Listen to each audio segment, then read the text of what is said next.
Hello Ratbags, it's Jade Plays Games. Welcome back to another Access show. Today we are taking an in-depth look at the Fable video game series, exclusively on the Xbox and Windows platforms. Never came to PS4. The last proper Fable game we saw was in 2010 with Fable 3. They have done a little spin-off, that was last year, a Fable card game, and I don't particularly know if it's been doing too well, to be fair. I think it's free to play. It's still in beta. I think if you go on your Xbox right now, you might be able to see it under the early access program.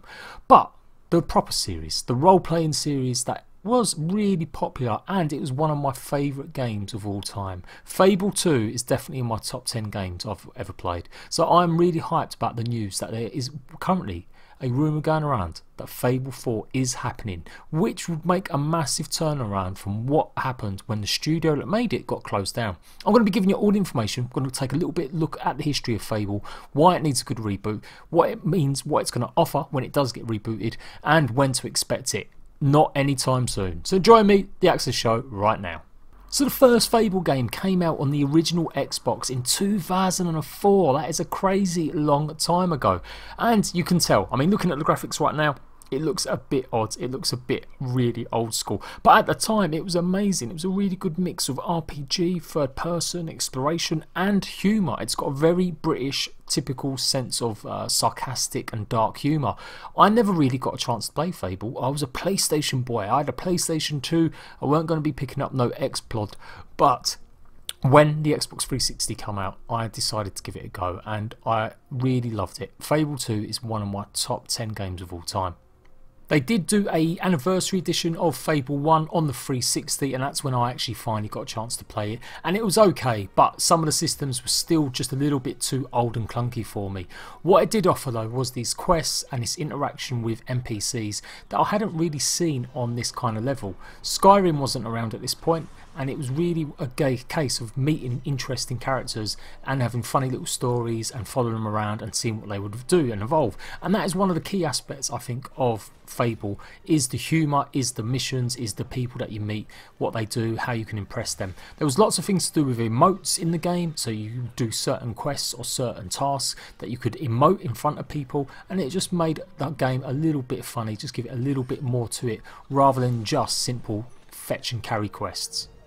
Fable 1 was a commercial absolute smash. It really did set off a massive period of time where the studio behind it could do no wrong. Microsoft had a very good exclusive on their hands to combat the PlayStation might of the PlayStation 2. Fable was a perfect starting point for anyone looking for a funny but really character-led RPG.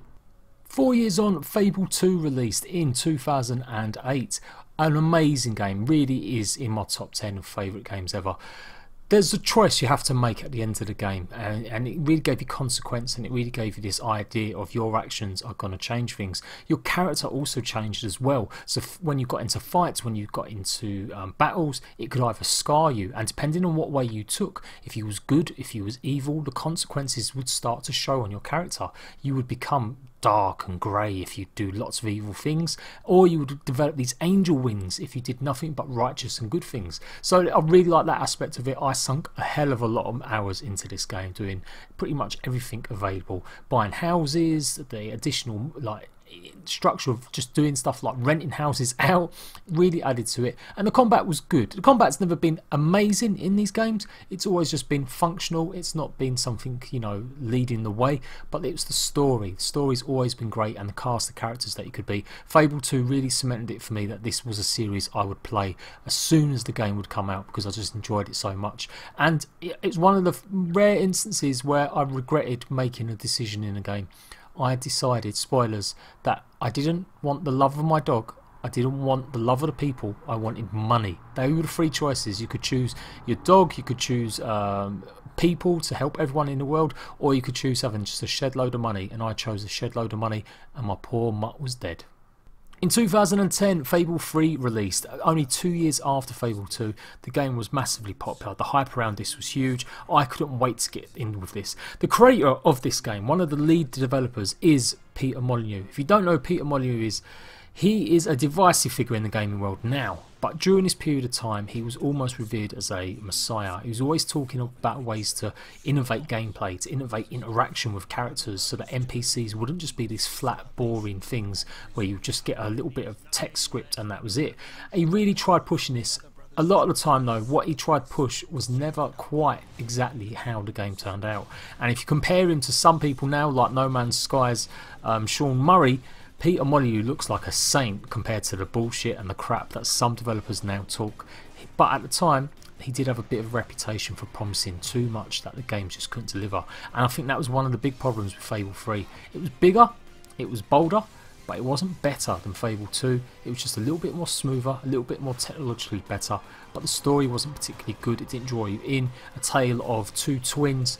One of them has to become the king, and he does that in a dastardly way, or queen, and then the other one has to take his revenge or get his kingdom back. So it was all led with this like revolution style sort of stuff going on, that it's all revolution, we're going to bring the revolution, we're going to get back our kingdom, and it just didn't ring true. It just wasn't the same Fable that we were used to. And the gameplay was solid, it was tight. I bought the collector's edition, I've still got it on my chest upstairs. It's got a nice little gold medallion in it, and it's got a nice leather bound effects, fake book, which you could probably pick up for about $2 in a second-hand store nowadays. So many copies of this were sold, but the negative reaction around it meant that it maybe didn't get the reception it should have done. So fast forward to the Xbox One being announced. What's going to happen with the developers? Well, Peter Molyneux left. He was the main creative lead. It got taken over by someone else in the company, and Lionhead Studios, still working exclusively for Microsoft, were developing this, Fable Legends. It's going to be a 4vs1 co-op game, a little bit like Evolve, but the enemy, the one person, would have his options, as you can see in the trailer that's there now, where you could change things in game. You could add enemies, you could add traps, you could add buffs and negative buffs, and that was the idea behind this. Sadly, it got cancelled after 2 years of development. They decided it just wasn't going to be working out. It was meant to be a free-to-play game as well. Little bits have come out with interviews with some of the ex-devs saying that the game was rushed and they were trying to do something a little bit different. Microsoft had charged them with making up for the fact that Fable 3 just wasn't innovative enough and didn't really push it out there, which sounds strange that a big corporate thing like Microsoft wanted a games company to take a chance, but of course I think that's deflecting what they really wanted. They just didn't want Fable 3, they wanted something where they could suck in microtransactions, and I don't think the developers were really built for this. So, studio is closed, no more Fable. Microsoft were unwilling to sell the studio back to where they'd originally purchased it from, the actual Lionhead Studios, and they obviously kept the Fable IP. They refused to sell the IP too. It's really sad. We saw multiple trailers for this come out of certain E3s, and the talk was that it was good. It was almost in a closed behind doors beta. I think it was really starting to progress. We just don't know how far they come. And we might never realise what their full plans were. It has definitely been cancelled, that idea of this 4vs1. Apart from a spin-off where this came out in 2012, Fable Heroes, a Castle Crashers sort of 3D style game. Not a very good game, by the way. And Fable Fortune, a card game. Like I mentioned, it came out last year. It's been doing okay, but it hasn't set the world alight. Obviously trying to cash in on the Hearthstone sort of phenomenon with the card games that have been really popular the last few years. The IP for Fable really needs something, an injection of life. Phil Spencer, the head of Microsoft and obviously the gaming for Xbox, announced that they still obviously own the IP and that is something they may visit in the future. No other information given, and it was taken with a pinch of salt that they're just keeping that rhetoric alive just for the fans. There has been no talk about a reboot until this weekend. Playground Games, the developers behind Forza Horizon, are actually now in charge of the IP. They are actively working on it. Supposedly they're going to be implementing a story-led single-player style type of game. Apparently the Microsoft's executives looked at Horizon Zero Dawn, they've looked at Nintendo's Breath of the Wild, and have realised they can still make a substantial bit of money by releasing a single-player type of game. Now, Playground Games are an unusual choice. Obviously, they make car games, simulating, racing, so them being tasked with this game is very interesting indeed. The original direction for a type of Fable 4 game or something like that was going to be coming was going to be a bit more darker, a bit more grittier. So who knows what type of game we're going to get. I don't think we're going to get a series lead. It's going to be a complete reboot. So I'm sure it'll still have some funny humour, it'll still have the dark British sense of humour, but I still think it's probably going to be a little bit more mature and a little bit more adult than even Fable was back in the day. So why are Microsoft doing this? Why, after shutting down the studio and not just getting them to carry it on and cancelling one game, have they gone back to it? Well, like I said, because of the popularity of some of them single player games, and Microsoft need a hit. They need some exclusives. They've had a bad year for exclusives with so many of the games being delayed, like Crackdown. It just really needs something special, something flagship, something pulled from their history vaults to really get people excited and hyped again. A lot of you might not even understand or remember Fable. I mean, it's that old since the last one came out and since the first one came out, what, 14 years ago, whatever it was. So are they going to be able to do all right by the series? We don't know. Is it going to be happening very soon? No. You can expect the development time to be at least 2 or 3 years, but I'm really hopeful we'll see some sort of teaser trailer at E3. That's the general consensus, that we're going to see some information leak out at some point, even if it is just a very, very cute little teaser. I am hyped, even if it takes 3 years, and who knows, maybe I'll be following this game's development for the next couple of years until it arrives. I'm excited for Fables, whatever way it's going to be, Fable 4, a reboot, a reimagining. I would love to go back to the world of Albion and just really get to grips with the characters, the story, and the RPG elements as well that were fun and easy to use.